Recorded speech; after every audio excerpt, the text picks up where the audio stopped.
Which one? Oh, too dark. Call me. You ever see Palpatine from Star Wars? I'm fucking Palpatine, nigga. How you doing today? Good. Got a very interesting topic. Yeah, but we don't got any audience We yet. don't need no audience. We are the audience. We do. I guess we need alliances and shit. You feel me? I like that up. All right, you know what they said? I find interesting. I talk about in the morning. They said how to wake up. These are tips to wake up. These are tips to wake up in the morning. They're coming in for the topic. These are tips for waking up in the morning. Jesus. All right. First of all, you gotta stretch. That's number one. All right, you ready then? All right, so yo, welcome back. Uncensored Locks. Today we got a very interesting topic to talk about. Um, obviously he's near and dear to home. He's about Ahmed. What's his last name? Arbery. Arbery. And this is a young man that got shot and killed. It's February 23rd, and obviously not much media attention around it. But he passed away, and the circumstances of how he passed away is very, very, very, very interesting. Now, he went jogging on this day, which is something that he normally do to stay in shape. You know what I mean? He likes jogging. And like one of the only things that we can do right now because of the social distancing. Right, exactly. So he was jogging, and then after he started jogging, two suspected was a father and a son, right? George Michael and Travis Michael. And they seen him, and they just. Or I'm sorry, Gregory Michael. And they seen him and decided to, oh, let's go follow him. Yep. And well, they claim because he resembled a suspect of previous robberies that have been going on in this neighborhood of Brunswick, Georgia. Of course. And now they follow him when he was jogging. And when they follow him, well, before they followed him, the father, Gregory McMichael, had instructed his son to go and grab their guns. For what? Got into their vehicle and proceeded to follow him and basically track him down. Right.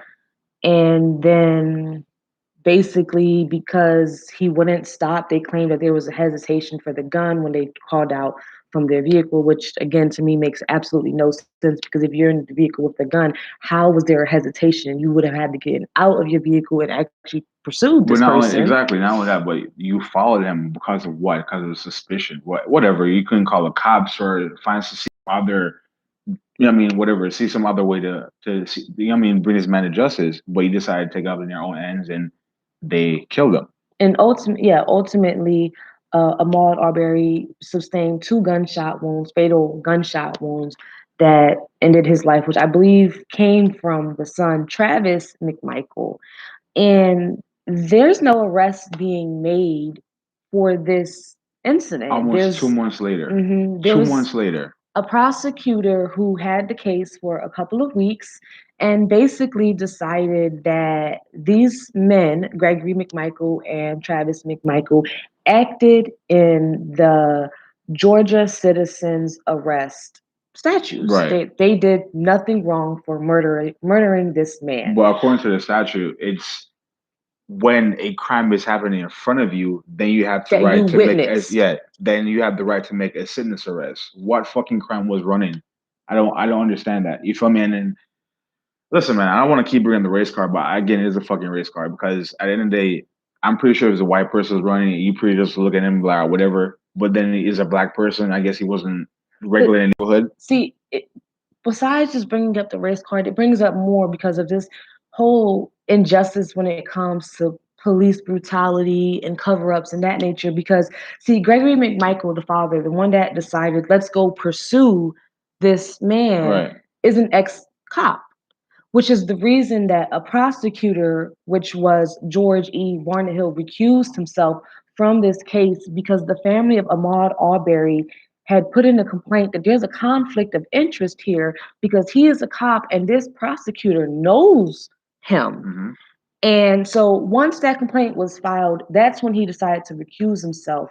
And when he recused himself, instead of him stepping away and passing it on, like, which he did pass it on, Oh but instead of yeah, him doing pass it it on with a fucking that way letter and letting a new prosecutor take this case and decide what with they a were clean going to slate, do with a right? clean slate, he then wrote a letter.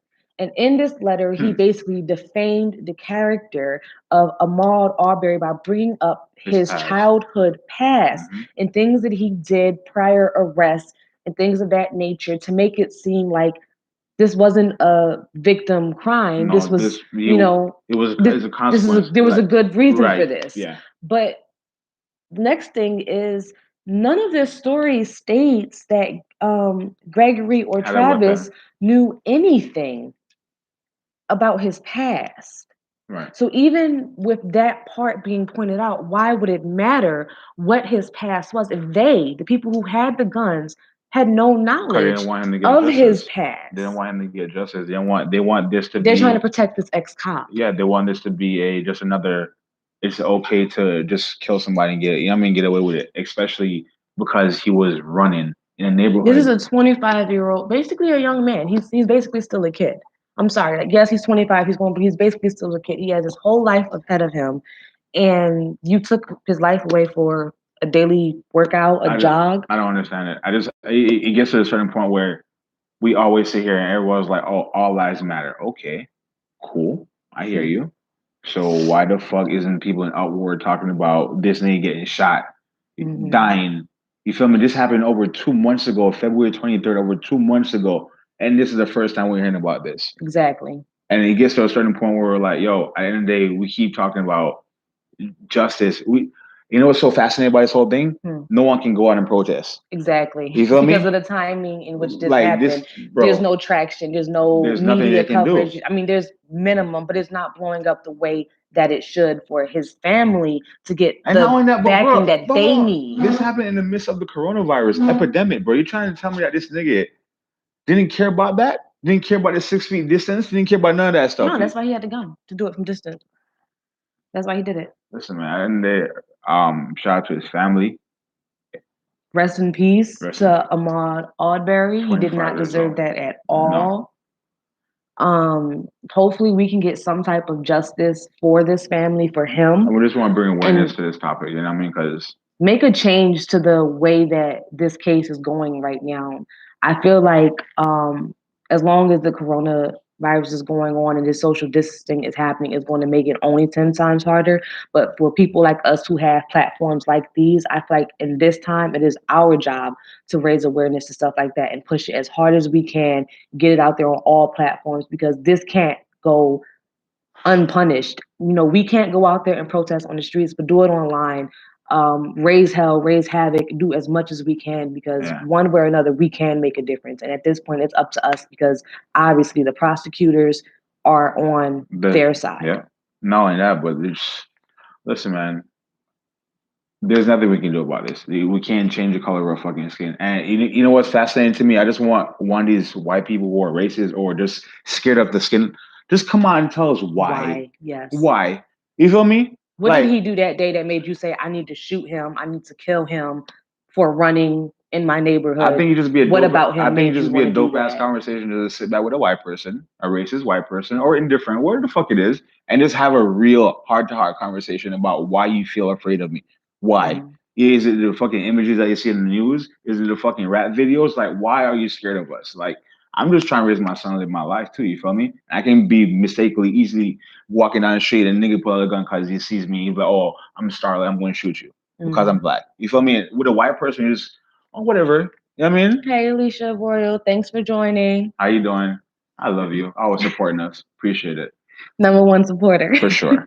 But like I said, man, at the end of the day, there's nothing we can do. And I'm not going to change. I'm not going to bleach. Go fuck. What Charlamagne We shouldn't say? have to change our image to get the justice that we deserve. We should be able to look the way that we look, be who we are, and be seen for people, not just for that's dope. You get me? Cool. But it starts with the actual white people who are in this position to say, yo, y'all wrong. You feel me? And accept like, that now, they're wrong. Did you just not see the video of the high school kids with how do you make a black person, whatever the case is? Like, they need to be recommended hardcore and be like, nah, no, you know what I mean? You can't go to college. Like, it needs to be some hardcore consequences. But then again, a lot of people look at this as a mistake. They're young. You feel me? This is they don't understand the impact of what they're doing. So these are But with that teachable excuse moments. for this specific case, no one can use that because, like I said, Gregory McMichael is an ex-police officer. He knew right from wrong, and I feel like this was almost like that abuse of power, or that I miss being able to do this, and this is my opportunity to be that cop that I used to be. Right. I feel like that was his opportunity, or because of me being a cop and my past and my connections, I'm pretty sure I can get away with this. And you know what hurts most about this case is the fact that there's no cameras, there's no witnesses but the two suspects, and most likely, God forbid, that it's going to go unsolved or in their favor in saying that they're all right because he can't talk for him fucking himself like he's dead. And at the end of the day, bro. And the accounts that we're getting from this incident are coming from what should be the suspects. That's what's really driving me crazy. They're going off of, well, the suspect said that this is the way it played out, and the victim's not here to tell the story, right, so I guess it must be true. Yeah. Because it just doesn't make sense if you're in the car following him. Because they're claiming that they looked for him because he's a suspect. No, you tracked him. You hunted him. Yeah, that's what you did. Yeah. You tracked and hunted this man down, and then you murdered him. Yeah. That's as simple as that.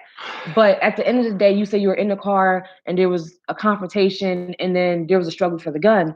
Then where's your part of I got out the car? We tried. Where's all of that? Did he come up to your car to grab his gun from you? Yeah, it just that doesn't make sense. Yeah, it doesn't add up. Where's the rest of that? And that needs to be investigated. This can't just be something that's swept underneath the rug. And that is my biggest fear because of his past and his connections. It will be something that gets swept underneath the rug. Right. Well, we keep y'all updated as soon as this story gets more information and stuff like that. Y'all let us know what y'all think about this video. And y'all help us get that information by pushing it out there, sharing this video as much as possible to force them to come out and say what's really going on, force an investigation, force something. Right. Y'all help us get that out there. Like, share, subscribe. We're out until next time. Rest in peace, Ahmaud Arbery. Arbery. 25 years old. And shout out to his family as well. Peace.